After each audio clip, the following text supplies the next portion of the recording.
রব্বুল আলামিন, পৃথিবীর কোনো মানুষ আমার গুনাহ সম্পর্কে জানে না, তুমি আমার গুনাহ সম্পর্কে জানো। আমি এমন গুনাহ করেছি আমার বিবি জানে না, বিবি গুনাহ করেছে আমি জানি না। আল্লাহ তুমি সব কিছু জানো, হে আমার প্রভু তুমি আমাকে মাফ করে দাও।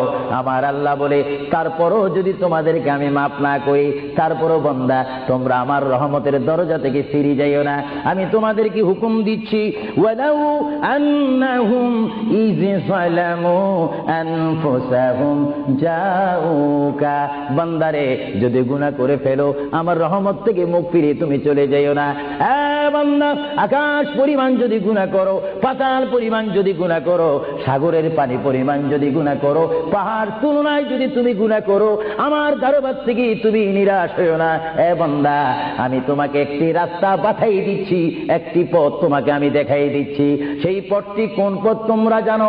ওয়ালাউ আন্নাহুম ইয যালামু আনফুসাহুম জাউকা, বান্দারে যখন তোমরা বরবাদ হয়ে যাবে তখন তোমাদেরকে একটা পথ আমি তোমাদেরকে দেখাই দিলাম, সেই পথটির নাম হচ্ছে আমার রাসূলের মদিনা।